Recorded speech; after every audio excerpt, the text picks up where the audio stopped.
This is the Horse Radio Network. This is episode 1201 of Horse Tip Daily, your almost everyday morsel of helpful hints, useful facts, and practical techniques for horse folks. Brought to you today by Kentucky Performance Products.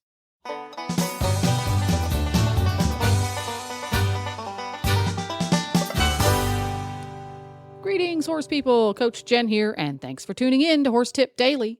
Today's tip is an excerpt from the monthly Mary Kitzmiller episode on Horses in the Morning. Mary explains protective contact and how to keep your horse from developing mugging behavior or eliminating it from a horse who's already a mugger. And we'll get right to our tip after this important message from Kentucky Performance Products.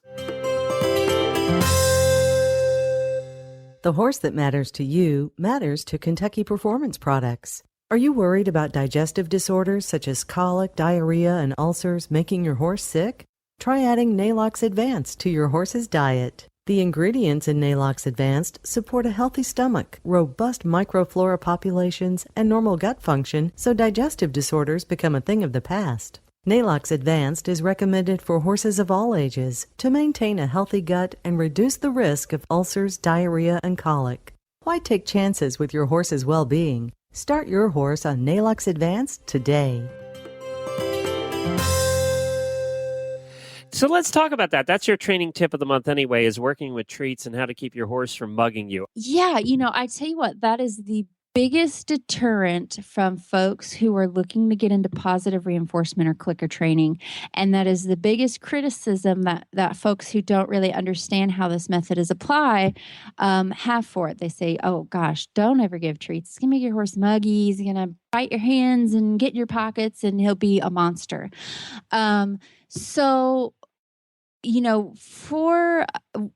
I understand where that comes from. And yes, your horse can get very pushy and muggy when you're working with food because food is an incredibly powerful thing for a horse. It's a very powerful motivator. And so to me, first of all, I would say to someone, you can choose to train with or without treats. It's totally up to you. I've seen people get great things done on both sides of that argument. But what I would say to someone who argues, oh, don't ever hand feed your horse, he's going to get muggy. I would kind of say, okay, let's say I saddled a colt for the first time and he bucked the saddle off. I'm not going to say, oh my gosh, I don't ever work with saddles, because when you do, your horse can buck them off. Did you know this? And I'm not going to say I can never saddle my horse ever again because of that one time, that he had a bad experience or something happened that was, frustrating. And what any trainer will tell you is like, no, you need to teach your horse through, patience and diligence and hard work, that he needs to respect your tools and to not be fearful of your tools and to understand how to work around your tools. So he needs to understand not to be fearful of the saddle, to be a good citizen and stand tied while I saddle him. And I'm going to take a lot of steps to make sure that he's really good with that equipment. So to me, I just look at treat training as another tool. Any trainer, a lot of trainers will tell you that horses are motivated by things like safety, comfort, food, and usually in that order. So a lot of good training programs do address the safety and comfort part. We're not gonna frighten our horse or pressure him so we're gonna just teach him that he's safe. We're gonna keep him in a good situation. We're not gonna allow him to get hurt. We'll give him comfort by releasing pressure when he's done the right thing. But then they sort of leave the food part alone. And what I'm saying is, man, this is such a powerful motivator. Why not use it? And if you want to take the time to, address anything that comes up with food, then you'll end up having a really powerful tool. So, what I do, and this has been a learning experience for me, my knee-jerk reaction when my horse gets pushy is to address it, like, bump his jaw with my elbow or back him away or make him feel uncomfortable for having done it. But a lot of the behaviors that I capture while using treats as a reward, I do a lot of those at liberty. When I first teach my horse how to target something, or when I'm working on liberty training. So it's sort of counterproductive to tell your horse, come be with me and bond with me and be near me, but get away from me. And you'll send a lot of mixed signals when you're trying to both encourage him and then also trying to keep him off of you. So there's a couple of things you can do in the beginning when you're teaching your horse how to work around food that will help address this. Number one is, I would start when you want to introduce treats, take some time specifically to do this in your normal training schedule, and work in an environment that's known as protected contact. So what I mean by that is you're going to put a barrier between you and your horse. So like a stall guard works really great. You put your horse in the stall, have a little stall guard, and you stand on the other side, and you're going to introduce him to treats, or like a small pen. You just want to make sure he can reach his head and neck over the fence so he can easily work with you. And so that way you're eliminating the need to back him off of you. You can simply walk or turn away if things get a little too crazy.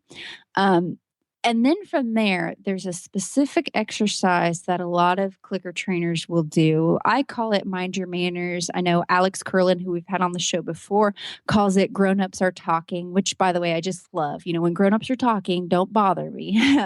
And what you're going to do instead of punishing incorrect behavior is you're going to reward good behavior. So the simple way to do this is, I'll stand beside my horse.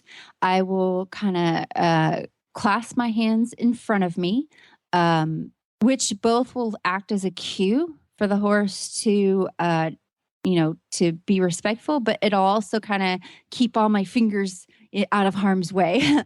And I'm going to just stand beside my horse. And remember, I'm in protected contact. So if things get too scary, I can always walk away. And if my horse starts trying to nose me, I'll just gently turn away, keep myself safe. That's number one. And I will wait for a moment when he looks away. And usually that moment happens out of coincidence in the beginning. A horse in a faraway pasture will be running around and they'll look off. And what I do, I use clicker training for this. So I will mark that moment he looks off with a click, like, good, what you did just there, that's what's going to get rewarded, because you're not nosing around in my treat bag, or you're not trying to nip at the sleeve of my hoodie. And it really doesn't take very long for your horse to understand the name of the game. And what this does, instead of, when you focus on what you don't want your horse to do, things get lost in translation. But instead, if you change how you think about it and say, okay, here is what I want you to do, now you've got a behavior you can start to shape, and it's much easier for your horse to understand. A horse won't understand that sometimes he gets treats and sometimes you get mad at him for wanting treats, but he can understand, okay, I have a job to do. When my owner stands next to me, my job is to keep my head straight. Some clicker trainers want their horses to really exaggerate looking away, and they'll reward that extensively. I refrain from doing that too much, because then you'll get some weird behaviors. If you ever have to show your horse in hand, he might have been reinforced for really cranking his head away so much that he stands in a really weird position. So initially, I will just reward him for not mugging me. If you look off the other direction, I'm going to reward that. I'm going to mark that behavior. And then I will build on it until, can you just now keep your head nice and straight? So you're going to give your horse a specific task, and he's going to learn really quick that the food does not come from rummaging through your pockets. The food comes when you do a task. And so the other half of this equation, typically when you start clicker training, when I start clicker training, I am going to stop the practice of just giving him food for whatever.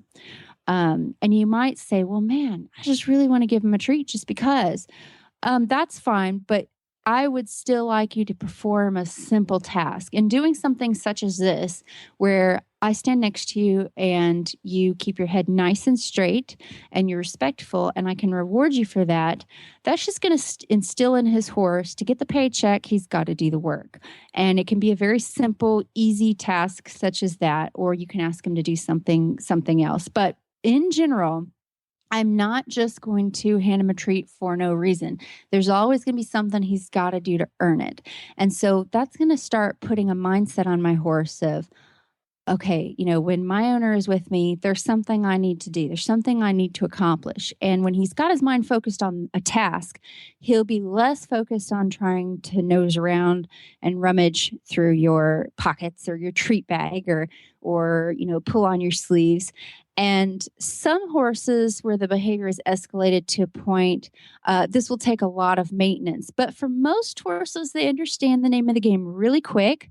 And I work on it just a few, I work on it. I intersperse it throughout my training every day. After my horse does a really cool task, then I just stand beside him clasping my hands. And he knows, like Guthrie knows immediately when he sees my hands clasped, he goes into his little statue position. And I even have him, I exaggerated it with him. I not only want him to keep his head straight, but I ask him to stand in collection, which is another thing that I learned from Alex Curlin. It's a really, really amazing exercise because he gets to work on something that I'm going to want him to do anyway under saddle. And so overall, what you're doing is you're not only teaching your horse how to be respectful with treats, but you're also instilling this concept of emotional control in your horse, which I know I've talked about before at some point. You're teaching him, I know you're hungry and you see there's food and, maybe you're a little fresh, but you need to be a good citizen. Well, yeah. Very good. I mean, that's that helps a lot. And I think that we all have to just change our thinking a little bit that treats aren't just for fun. So I think that's the main takeaway from that is that you can have them do little things, and Yes. Yeah. He doesn't have to do an Olympian task every time you want to hand him a cookie, Right. but something as simple as I'm going to stand beside you, clasping my hands, and he knows to go into that mode. Again, I start with protected contact. As he understands the rules of the game, I can start integrating it in my regular training. Now, the one disclaimer I will have is positive reinforcement is generally all about rewarding good behavior, ignoring bad behavior. The behavior that's not reinforced goes away. However, we're not training in a vacuum and we're not working with lab rats. So with a 1,000-pound animal, sometimes life happens. You have every right to protect your space and keep yourself safe. That is number one. And if you feel your horse is going from pushy and is bordering on aggression, and you are fearful for your safety, that is a whole other can of worms. And you're likely going to need to enlist the help of a professional trainer because that is some serious stuff you're dealing with. So that's my disclaimer. I don't want people to think that they can stand there and just allow the horse to, take hide off of them and say, oh, I'm just going to ignore this. Do whatever you can to stay safe. That's why protective contact is important.